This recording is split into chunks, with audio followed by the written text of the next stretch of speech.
Sahieh Eal-Bukhari 951 narrated Al-Bara, I heard the Prophet P.B.U.H. delivering a khutbah saying, the first thing to be done on this day, first day of Eid al-Adha, is to pray.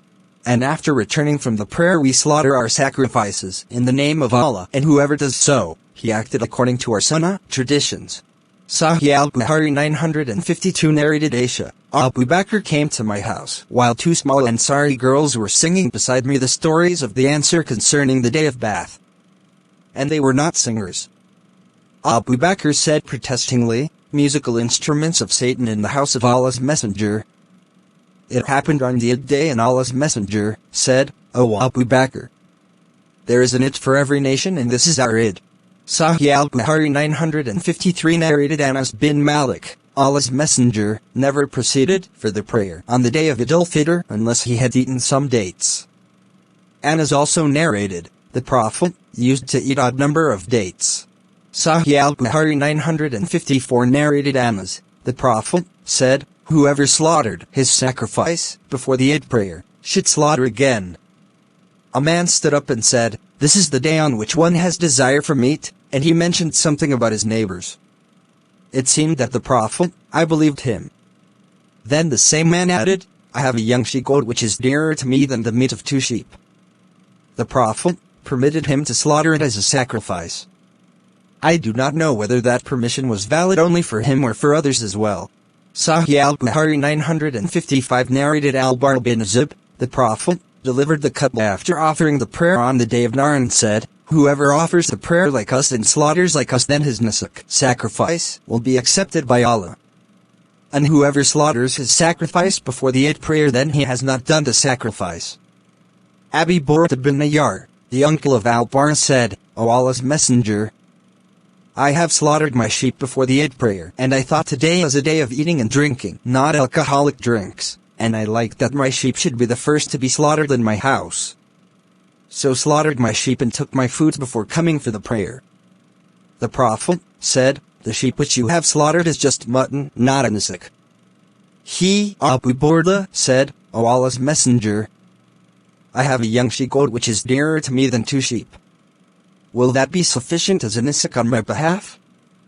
The Prophet P.B.U.H. said, yes, it will be sufficient for you, but it will not be sufficient as a nusuk for anyone else after you. Sahieh Eal-Bukhari 956 narrated Abu Sa'id al-Khudri, the Prophet used to proceed to the Masala on the days of Eid al-Fitr and Eid al-Adha. The first thing to begin with was the prayer, and after that he would stand in front of the people and the people would keep sitting in their rows. Then he would preach to them, advise them and give them orders, that is khutbah. And after that if he wished to send an army for an expedition, he would do so, or if he wanted to give an order, he would do so, and then depart. The people followed this tradition till I went out with Marwan, the governor of Medina, for the prayer of Eid al-Adha or Eid al-Fitr. When we reached the Masala, there was a pulpit made by Kathir bin As-Salt. Marwan wanted to get up on that pulpit before the prayer. I got hold of his clothes, but he pulled them and ascended the pulpit and delivered the khutbah before the prayer. I said to him, by Allah, you have changed the Prophet's tradition. He replied, O Abu Sa'id, gone is that which you know. I said, by Allah, what I know is better than what I do not know. Marwan said, people do not sit to listen to our khutbah after the prayer, so I delivered the khutbah before the prayer.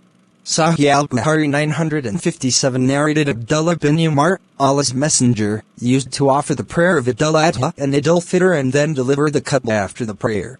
Sahieh Eal-Bukhari 958, 959, 960, 961 narrated Ibn Uriah, said, Jabir bin Abdullah said, the Prophet went out on the day of Eid al-Fitr and offered the prayer before delivering the khutbah. Ada told me that during the early days of Ibn Arizona Zubair, Ibn Abbas had sent a message to him telling him that the adhan for the Eid prayer was never pronounced in the lifetime of Allah's Messenger, and the khutbah used to be delivered after the prayer. Ada told me that Ibn Abbas and Jabir bin Abdullah had said, there was no adhan for the prayer of Eid al-Fitr and Eid al-Adha. Ada said, I heard Jabir bin Abdullah saying, the Prophet stood up and started with the prayer, and after it he delivered the khutbah.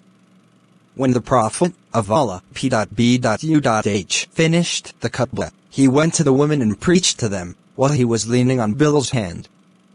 Bilal was spreading his garment and the ladies were putting arms in it. I said to Ada, do you think it incumbent upon an imam to go to the women and preach to them after finishing the prayer and khutbah? Ada said, no doubt it is incumbent on imams to do so, and why should they not do so?